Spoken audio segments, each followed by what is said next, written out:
Hi, I'm Steve Dudash, IHT Wealth Management. Welcome to this week's Wealthcast. All right, we're not going to talk about politics. We're not going to talk about Tesla, even though they did dumb things. We're not going to talk about tariffs, even though they did dumb things, even dumber things.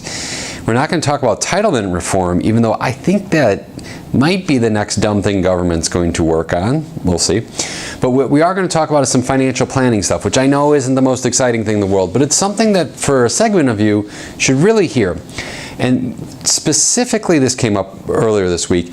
We're going to talk about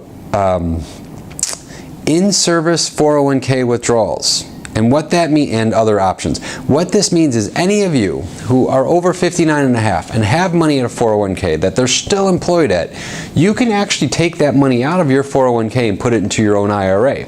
There's some pros and cons to that, which we'll get into in a second. But most people think they have to wait until they leave their job in order to take money out. That's not the case.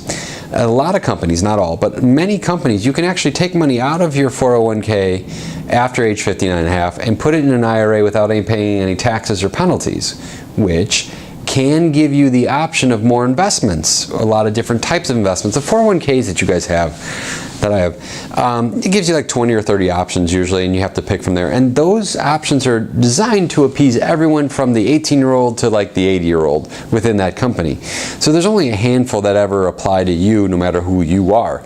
If you put it in your own IRA, you can tailor it more to yourself. So let's just say you have an affinity towards the medical sector. You can buy a whole bunch of medical sector stocks in your, or if you're very, very conservative and you want to hold just ultra conservative bonds, it gives you a wider range of options potentially in your 401k or in your IRA than your 401k gave you. The other thing, and this is a little more technical, but you need to hear it. A lot of people who stay at the same company for long periods of time end up accruing a lot of individual stock, their company stock, inside their plan.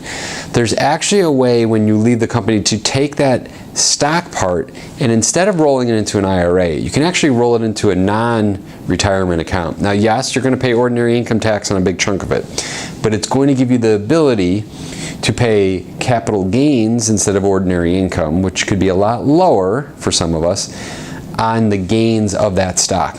Now, I'm not going to be able to give you all the answers on this in a 2-minute video, but what I can tell you is if you're over 59 and a half and you're working and you have a 401k, you should look and decide whether or not in-service withdrawal makes sense for you. And if you're leaving a company and you have a bunch of company stock built in there, before you roll that directly into an IRA, you should be sitting with someone like myself or a CPA or someone, or both ideally, and talking about whether or not it makes sense for you to maybe take that stock and roll it into something other than an IRA.